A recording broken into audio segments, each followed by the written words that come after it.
The sun was falling behind the red cliffs of Canyon Hollow, pouring golden light over the dusty land. A storm had been building since noon-dark clouds rolling slow like wounded buffalo. The wind whistled low across the rocks, carrying the scent of rain and something wild. A lone woman rode along the narrow trail, her horse trembling with fatigue. Her name was Evelyn Marrow, a 30-year-old widow whose face carried the kind of beauty that life had tested, not preserved. She wore a long gray coat and a hat pulled low to guard her eyes from the sand. No one in 3 towns behind her knew where she was heading, and that was exactly how she wanted it, but the storm didn't care for secrets. Thunder cracked like the heavens splitting open. Evelyn tightened her reins and looked for shelter. That's when she saw it, a faint curl of smoke rising from a small valley below, half hidden by the dying light. She rode toward it. The valley dipped into a narrow basin surrounded by jagged rock.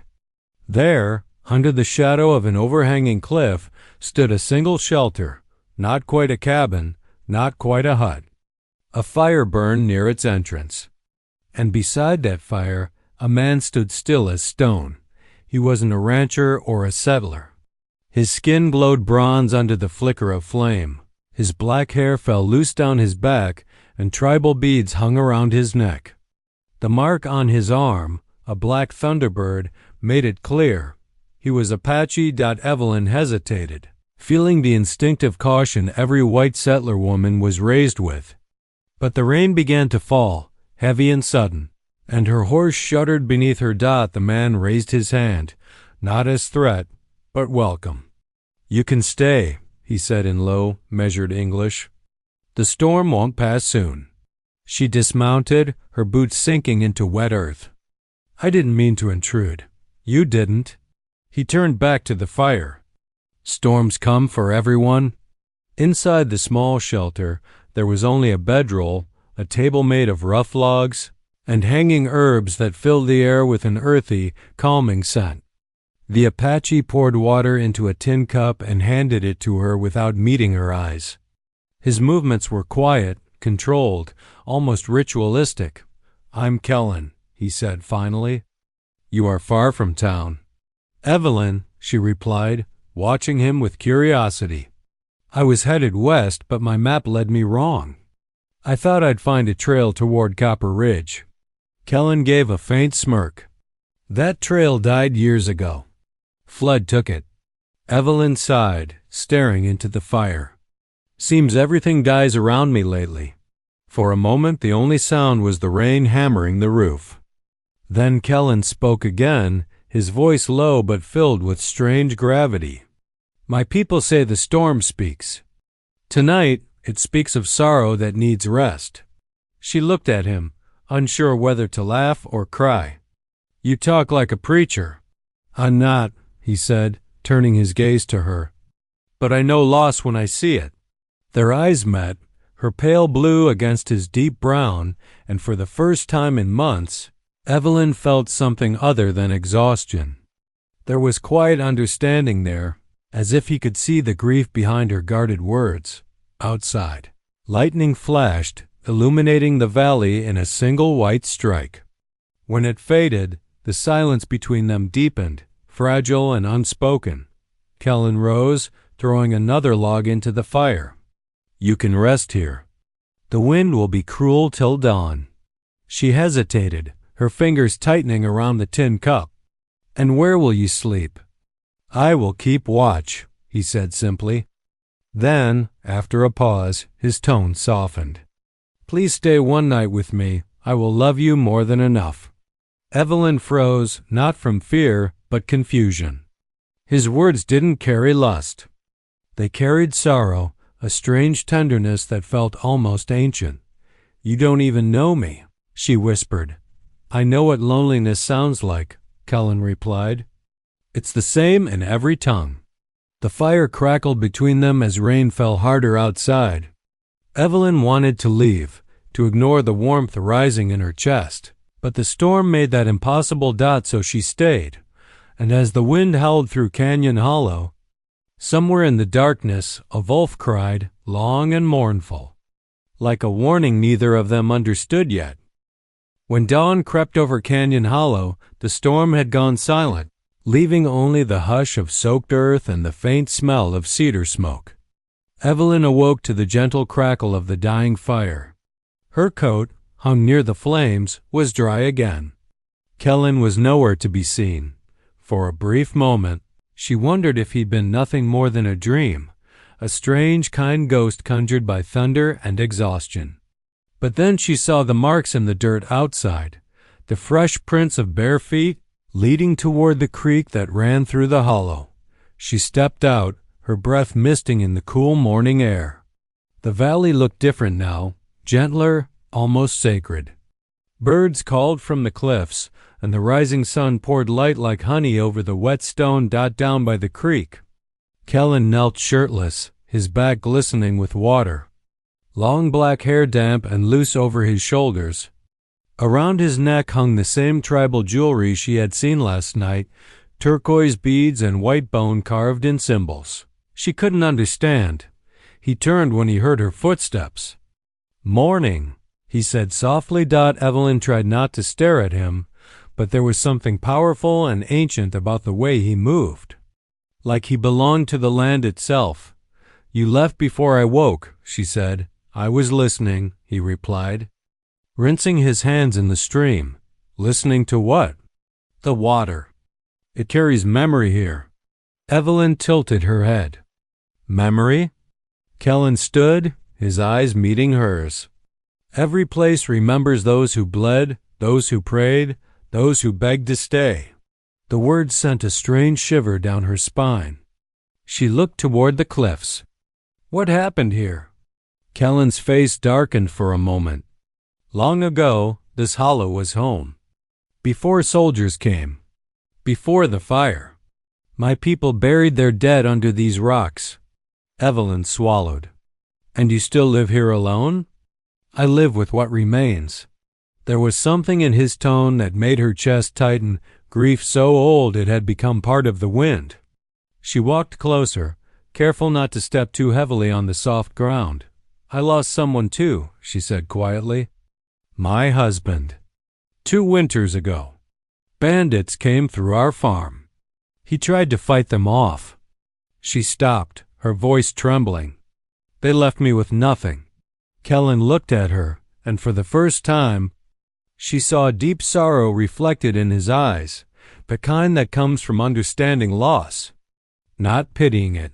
"No one should have to speak their pain to strangers," he said. "Maybe that's why it's easier," Evelyn whispered. The wind shifted through the hollow, stirring the grass around their feet. For a while, neither spoke. The silence wasn't empty. It was alive, full of things both felt and unspoken. Then Kaelan pointed toward a nearby ridge. "There's a trail that leads east. Safer ground. You'll find a trading post 2 days' ride from there." Evelyn nodded but didn't move. Something about leaving felt wrong, like the story she'd stumbled into wasn't finished yet. "And you? You'll stay here?" He smiled faintly. "The land doesn't release those it claims." She looked at him carefully. "Kaelan, last night you said something strange." His brow lifted slightly. "Many things I say are strange to your ears." "No," she said, stepping closer. "You said, 'Please stay one night with me. I will love you more than enough.' Why did you say that?" Kaelan's expression changed, not embarrassed, but haunted. He turned away, looking toward the creek. "It was not for desire. It was for remembrance. I don't understand." He looked back at her, eyes deep with unspoken truth. "There was a woman once years before you were born. She wore your face, your eyes. She came here in another storm. And she never left." Evelyn's breath caught. "What are you saying?" Kaelan touched the carved bone hanging from his neck. "Some souls walk in circles. The land brings them back when something unfinished remains." The air between them thickened. Evelyn took a step back, her heart pounding. "You think I'm her?" "I don't think," Kaelan murmured. "I feel." Lightning cracked far off over the plains, though the sky was clear. The hollow echoed faintly with the sound, as if the land itself had spoken his truth. Evelyn didn't answer. She turned toward her horse, ready to ride, yet something inside her refused to move. Because deep down, a strange recognition was blooming in her heart, something she couldn't name, and when she finally looked back, Kaelan was gone. Only the whisper of wind remained. By midday, the sky had cleared to a pale blue, and the smell of wet sage filled the valley. Evelyn packed her saddle, her mind tangled with the strange words Kaelan had spoken that morning. Some souls walk in circles. The land brings them back when something unfinished remains. She tried to shake it off as superstition, an Apache man's mysticism. But deep inside, she couldn't deny the flicker of recognition that had pierced her when he'd looked at her that way. Her hand brushed the rough wall of the cliff near his camp. The rock was cool beneath her palm, and as she looked closer, she noticed something she hadn't before, faint carvings etched into the stone. Symbols, circles, spirals, and a bird with outstretched wings. Some were old and faded, others carved more recently. Something in the dirt caught her eye, half buried beneath moss and soot from old campfires. She knelt and brushed the soil aside. It was a stone marker, worn by time. Beneath the grime, the carving was clear. A thunderbird, the same mark tattooed on Kaelan's arm. Evelyn's breath quickened. There were words beneath it, though barely legible, not English. The curves of the script looked sacred, almost like prayer. She reached out, tracing it with her fingertips. "You shouldn't touch that." The voice came from behind her. She turned sharply. Kaelan stood at the edge of the clearing, his expression unreadable. "I didn't mean to." He shook his head gently. "It's not anger. It's warning. That stone marks the heart of what was lost." Evelyn rose slowly, brushing dirt from her hands. "Is it a grave?" Kaelan nodded once. "The grave of a promise." She frowned. "You speak in riddles." He stepped closer, his bare feet silent on the earth. "Long ago, when my people still lived here, a woman came to this hollow. She was not Apache, but she saw the truth of the land. My ancestor loved her. Against all law, against all tribe. When soldiers came to drive us out, she stayed, and she died here, defending the place she called sacred." Evelyn swallowed. "And you think I'm her?" Kaelan's dark eyes studied her, calm but burning. "I don't think. I remember." She took a step back. "You couldn't remember something that happened generations ago." "The blood remembers," Kaelan murmured. "The wind remembers. When I saw you in the storm, I knew the circle had returned." The air grew still, heavy with tension. Evelyn turned away, shaking her head. "That's impossible. I came here because I was lost, nothing more." "Lost souls are the ones who find what's hidden," he said quietly. His words hung in the air, echoing faintly against the canyon walls. Evelyn mounted her horse, ready to leave. But before she could kick the reins, she looked back one last time. Kaelan was standing before the Thunderbird stone, one hand resting upon it, his hair moving softly in the breeze. There was a sadness in his posture that reached straight through her disbelief. She didn't ride far. The trail that wound east was narrow, curling through the rocks like a snake. Yet the farther she went, the heavier her heart grew.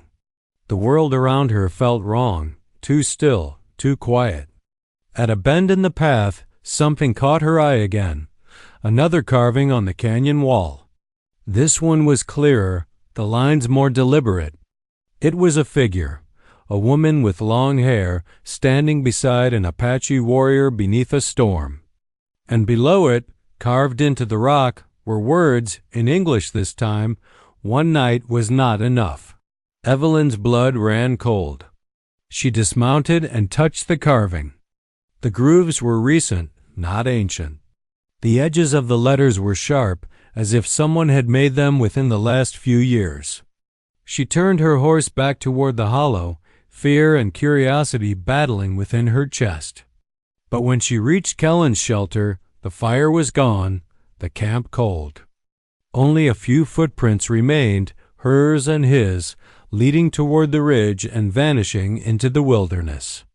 "Kaelan," she called.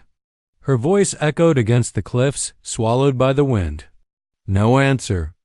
Then she noticed something hanging from a tree branch, his turquoise necklace.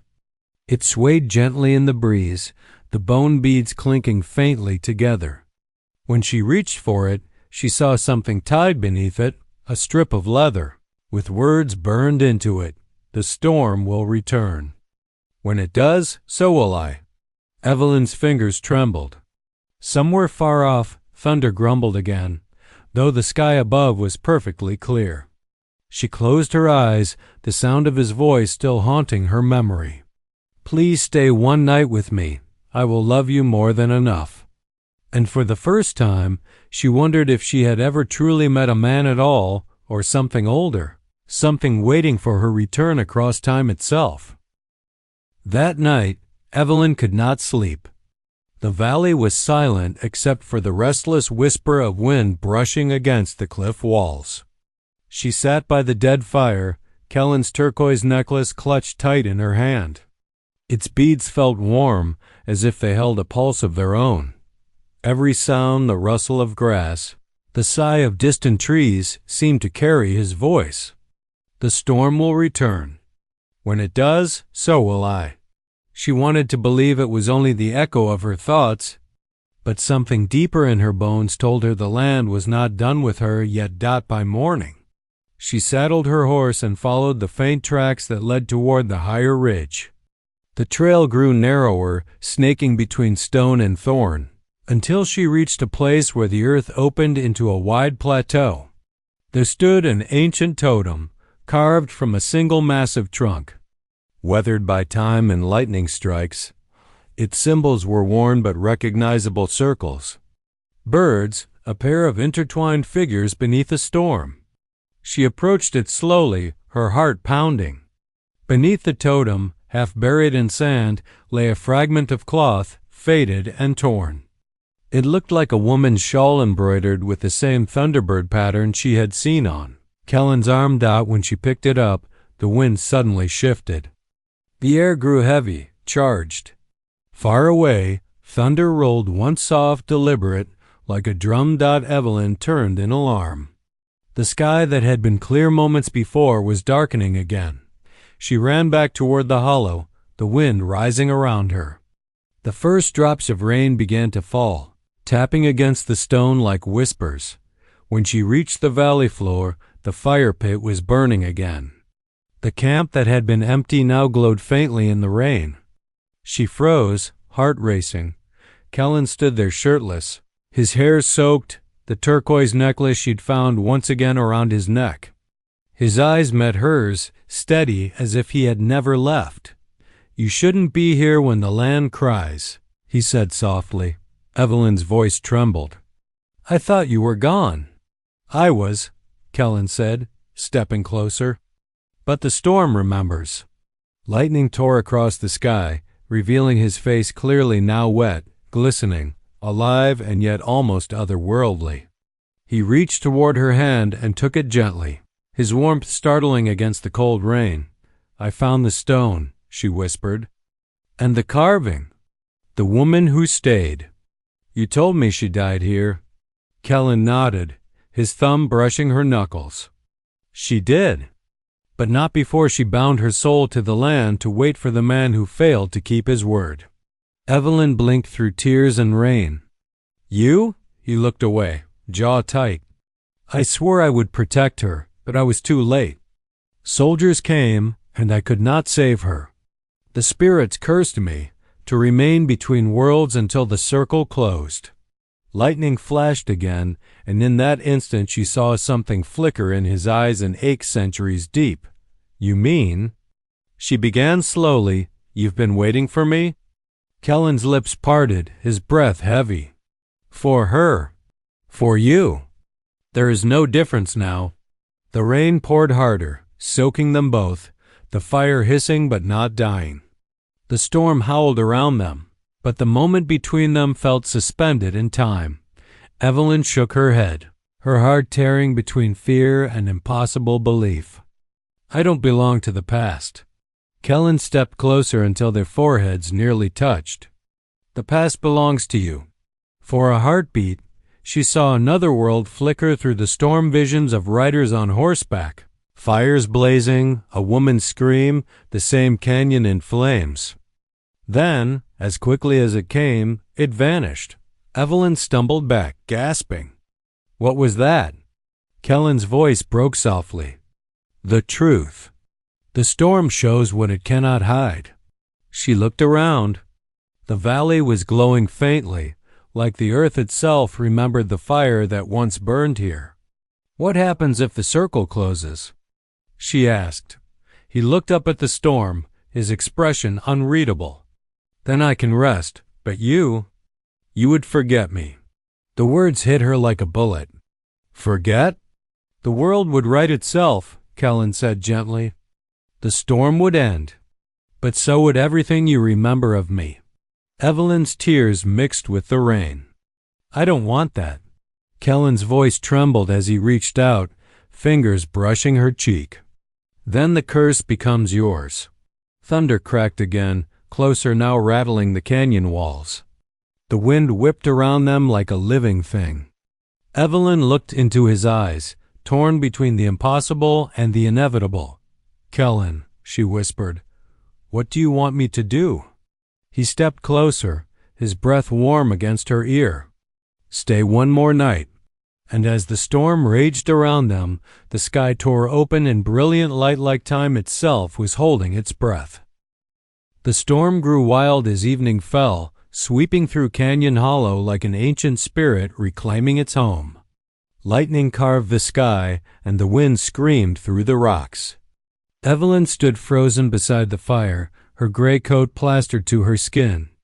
Watching Kaelan as if he were part of the storm itself, something too old, too sacred to fully understand. Stay one more night, he had said, and though her mind screamed to run, her heart had already decided.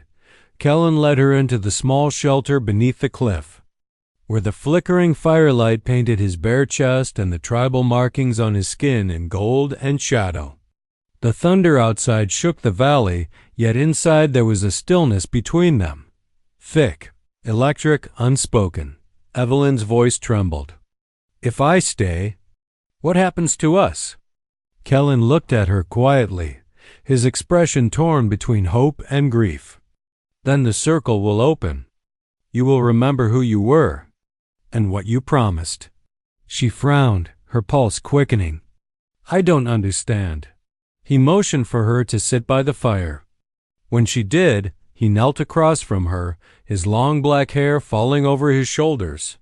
From the small pouch tied around his belt, he took out a handful of ash and a single white feather. This belonged to her, he said. The woman you were. He sprinkled the ash into the flames. They flared blue, then white. The light illuminated his face, ancient and sorrowful. The night she died, she made me swear to keep her soul safe. But I failed. I was struck down, and my spirit was bound to this valley, waiting for her to return so I could make the promise whole. Evelyn stared into the shifting light. The smoke began to curl into strange shapes. A storm, a woman, a man standing before her. For a second, she saw her own face reflected in the smoke, but not as she was now. She wore a deerskin dress, her hair braided with feathers, her hands reaching for Kaelan through fire and chaos. She gasped, stumbling backward. That's not real, Kaelan caught her gently. It is memory. The land remembers for those who forget. Tears filled her eyes. Why me? Why bring me back? Because your heart never stopped calling, he said softly. Even through death, even through time, it reached this place again. The storm thundered overhead, a low growl that seemed to come from the earth itself. Evelyn felt dizzy. like two worlds were folding into each other inside her chest. What happens if the circle closes? She whispered. Kaelan hesitated. Then I can finally cross the river of souls. But you would remain, without the memory of me, without the burden of this curse. Evelyn shook her head fiercely. You're asking me to forget you again? After waiting centuries? He smiled sadly. To love someone enough to free them, that is the truest promise. The fire flared again, and the wind pushed through the cracks in the shelter, blowing ash into their faces. Evelyn felt her pulse racing, her breath shallow. And if I choose to stay?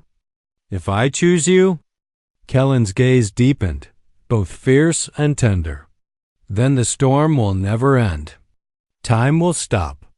The land will hold us forever. Evelyn stepped closer, trembling. Maybe that's not a curse. He brushed a strand of wet hair from her face, his hand shaking. You don't know what forever costs. She looked up into his eyes, glowing like embers. I've already lost everything once.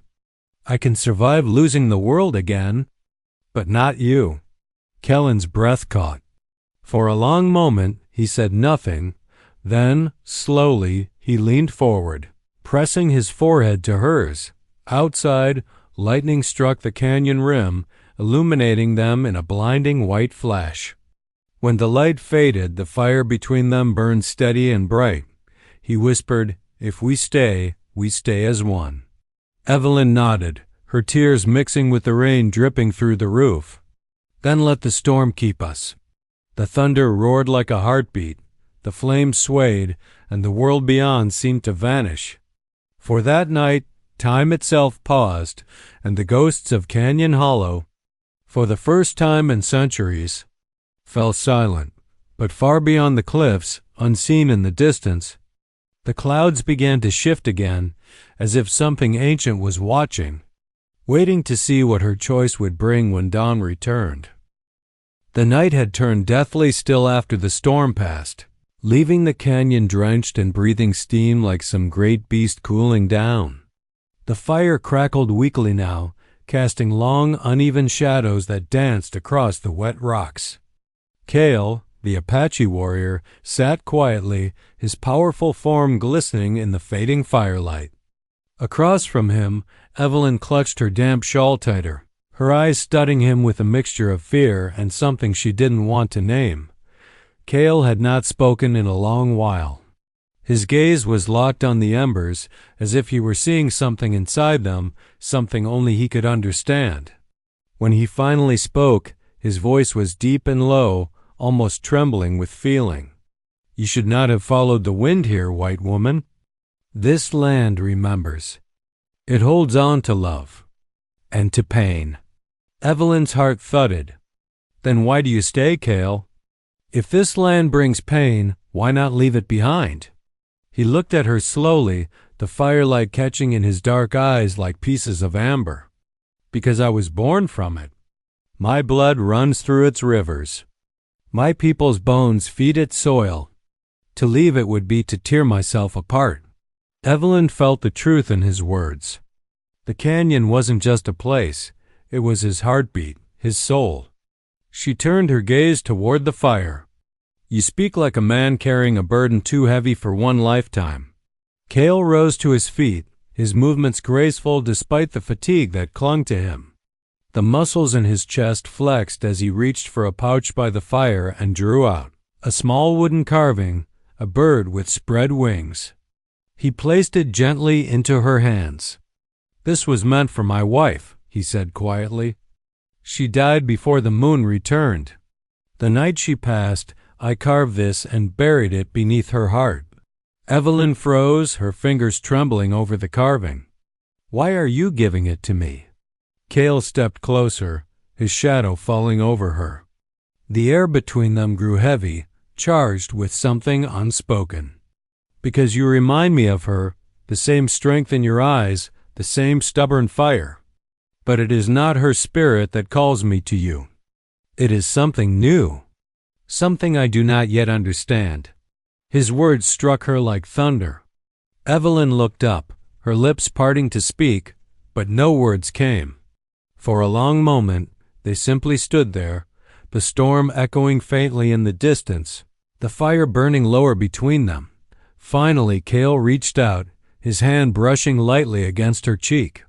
His touch was warm and reverent, as though he were afraid she might vanish if he held too tightly. "Please, stay one night with me," he whispered, the words carrying a depth of longing that could break a mountain. "I will love you more than enough for every lifetime you have lost." Evelyn's breath caught in her throat. The canyon seemed to fade away, the night around them softening into silence. She saw in his eyes not lust, not conquest, but a deep, aching need to feel human again, to feel alive. Tears welled in her eyes. "Kaelan, I don't know if I can. I don't belong in this place, not in your world." He smiled faintly, sadness curving his lips. "Maybe that is why you were sent here. To remind me that even the land of ghosts can feel warmth again." Evelyn looked away, her heart battling between fear and desire. She thought of the town she had left behind, of the man who had betrayed her, of the emptiness she had been running from. Then she looked back at Kaelan, standing proud and broken all at once, and realized she was no longer afraid. She stepped closer, the firelight flickering across her face. "Just one night," she whispered, "but not for pity. For truth." Kaelan bowed his head slightly, a reverence in his motion that felt ancient. The night wrapped around them like a sacred blanket, the canyon holding its breath as if bearing witness. When she placed her hand in his, the world shifted, time folded, the air shimmered. The ancient symbols on the canyon walls began to glow faintly, pulsing with life. Evelyn felt warmth surge through her veins, and Kaelan's eyes burned with light. Whatever bound them in that moment was beyond flesh, beyond reason, something old as the earth itself, and far above them, on the canyon's ridge, the spirit wind stirred, whispering the name Kaelan through the dark. The first light of dawn seeped slowly into Canyon Hollow, spilling gold and amber across the wet cliffs. The storm had passed, leaving the valley smelling of rain and sage. The fire had burned down to smoldering coals, and a soft mist hovered over the earth like a whispered promise. Evelyn stirred, feeling Kaelan's hand still warm in hers. She opened her eyes and found him watching her. The muscles of his chest relaxed yet taut, the tribal beads of his necklace catching the dawn's glow. The weight of the night and the storm felt like a distant memory now, replaced by the quiet intensity between them. "You stayed," Kaelan said, his voice low, almost a rumble from the earth itself. Evelyn nodded. "I stayed for truth." "And for you?" He smiled faintly, a shadow of centuries' grief slipping from his shoulders. "Then the circle may finally close." She tilted her head, sensing the meaning behind his words. "The curse. Will it end?" Kaelan looked to the cliffs, as if reading a message in the rocks themselves. "Yes, but only if we honor what was lost. Only if we acknowledge what we are together." Evelyn's fingers brushed against the turquoise beads around his neck. "And if I do?" "Then your memories remain intact," Kaelan said. "But mine will finally rest." Her heart tightened. "You'll leave?" He shook his head, a faint smile touching his lips. "I will not leave. I will transform. The land that bound me will take me back, but in a way that no longer keeps me tethered to pain. I will live in its spirit and in the memory of this night. And you will carry what we shared in your heart." Evelyn swallowed hard, understanding the gravity of his words. "Kaelan, I don't want to lose you again." "You will not," he said softly. "I am already here, in every breath of wind, in every rustle of sage, in the sunlight that warms this valley. You only need to see me." A quiet settled over the hollow. For a long time neither spoke. The mist rolled across the cliffs, and the canyon seemed to breathe around them. Then Kaelan stepped closer and placed his hand over hers. "There is one thing left," he whispered. Evelyn tilted her head. "What is it?" "The promise," he said, voice trembling slightly. "The one made long ago in another lifetime. That night, I failed to keep her safe. I could not protect her. But now we have a chance to make it whole." Tears filled her eyes. "How?" Kaelan leaned down, forehead against hers. "By honoring it with love, not fear, not grief. By choosing to embrace the storm, the valley, and each other. Only then will the cycle be complete." Evelyn's chest swelled with emotion. She wrapped her arms around him, feeling the warmth of his body, the solidity of his strength, and the depth of the centuries he had carried. The canyon around them seemed to respond, the rocks glowing faintly as though acknowledging their union.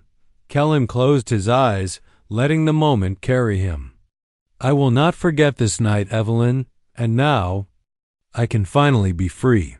The mist thickened, curling around them like gentle fingers, and Kaelan's figure shimmered for a moment, becoming part of the light and the valley itself. Evelyn felt a strange, aching warmth, a sense that he was everywhere at once, in the fire's dying glow, in the whispering wind, in the pulse of the earth beneath her boots. She clutched the turquoise necklace he had given her, letting it rest against her heart. A final spark of the fire flared, then settled. The valley was quiet. For the first time in centuries, Kaelan's spirit found peace. And for Evelyn, the memory of him, of his touch, his voice, his presence, remained vivid, alive, and eternal. She had witnessed a love that defied time, a bond stronger than life and death, a connection that could not be broken. Evelyn stood alone in the hollow as the sun climbed higher, warming the wet earth. She took a deep breath, feeling the valley's heartbeat, feeling Kaelan's spirit in every corner of the canyon. The storm was gone, the circle was complete, and yet the magic lingered, a promise written into the land itself. With a final glance at the place that had changed her life, Evelyn mounted her horse. She didn't turn back. She didn't need to. Kaelan was everywhere and nowhere, yet perfectly close. And as she rode toward the horizon, the valley seemed to whisper a single, eternal truth: love endures. Time bends. And those who wait will always be found. The wind carried her forward, the canyon alive with the memory of a love that had finally come full circle.